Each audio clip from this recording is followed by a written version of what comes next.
بان هذا المعمل علاش غنديروه؟ بان باش يستافدوا التعاونيات، هذا المنتوج اللي عندهم باش نبقى نصدروا على برا، لان باش نخدموا مع لونسا ونخدموا حتى التعاونيات دابا اللي كل وحده كدير المنتوج حرام كنشوفوا هذاك المنتوج كيتباع اقل من الثمن. حنا الحمد لله غنديروا الثمن ديال المنتوجات التعاونيات غيطلع لافالور ديالهم ان شاء الله، وغنديروا ان شاء الله شراكات مع على حساب برا باش هذا المنتوج ديالكم ان شاء الله ينتج مزيان. كما كتعرفوا ان ذاك المهرجان هو اللي دار واحد الشعله للتعاونيه ديال افلاندرا. اليوم درنا واحد الاجتماع اللي حضروا فيه مجموعه من التعاونيات. الهدف ديالها اننا ان شاء الله ناويين نديروا واحد المعمل اللي ان شاء الله غيكون ديال التعاونيات كاملين. هذا المعمل عنده بزاف ديال الاهداف، من بين هذه الاهداف تسميد المنتوجات المحليه ديال التعاونيات كاملين. يعني ان شاء الله باذن الله غادي نديروا واحد الاتحاد ديال التعاونيات باش نخلقوا تسويق ديال التعاونيات ان شاء الله.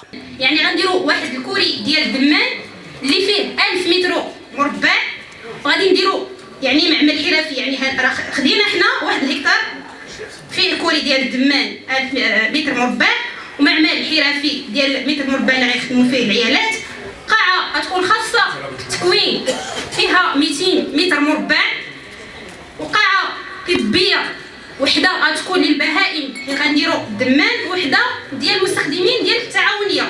من هذا المنبر كنطلب من السلطات المعنيه انهم يساندونا ويدعمونا لتسهيل مراحل انجاح هذا المشروع، باش ان شاء الله نساعدوا الفلاحين وكذلك النساء باش يستثمروا المنتوجات ديالهم ان شاء الله. هذا شرف لينا كبير بزاف وتنشكر بزاف السي الحسن مره اخرى لانه هذا المشروع هذا، ونتمناو ان شاء الله من السلطات باش يتعاونوا معاه باش يساعدوه بجميع الوثائق اللي كتخص بهذا المشروع هذا. المهم هذا السيد هذا الشيء اللي بغى يدير في هذه البلاد الله يكمل عليه وتعاونوا معاه ويديروا يد في يد. انا ما كرهتش اقسم بالله ما كرهت يكون الفرح ديالي هنا مع هاد الناس، ولكن ضماج رغي تسكر المنتوجات نيفراون اللي زعما كران المنتوجات فول كاينين بزاف اللي كان تيسكويت اللي كان تريالت اللي كان الطربوش اللي كان الصاك اللي كان، ولكن ضيع بزاف التعاونيات غي.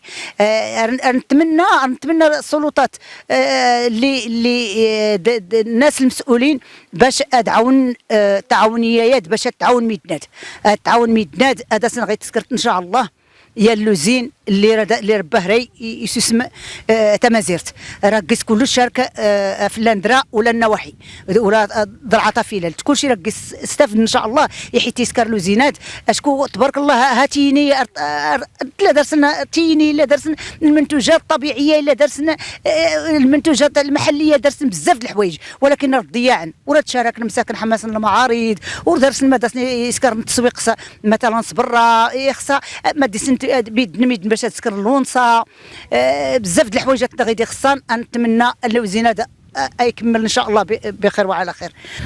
بالنسبه لهذه الفكره ديال المشروع اللي طرحته تعاونيات ضرعه فيلالت اللي هو انشاء مركز تجميعي ديال التعاونيات يعني اللي كاينين في الاقليم، مثلا نقولوا اتحاد التعاونيات، وطرحت باش دير واحد لوزين باش تجمع المنتوجات المحليه ديال المنطقه.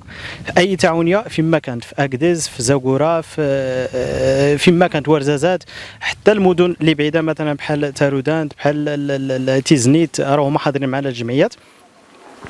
وهاد المبادره ان شاء الله غادي تنفعنا وتنفع الساكنه يعني 100%. مثلا حنا المشكل عندنا ديال التعاونيات كاين مشكل في التسويق، ممكن هاد التعاونيه وهاد الفكره ديال اللوزين ممكن يعني يحل لنا المشكل ديال التسويق 100% باش حنا نجيبوا المنتوج ديالنا المنتوج ديال المحلي نجيبوه للتعاونيه هي اللي غادي تكلف بالتسويق. يعني هاد النقطه حيت اكثر ديال التعاونيات عندهم المشكل ديال التسويق.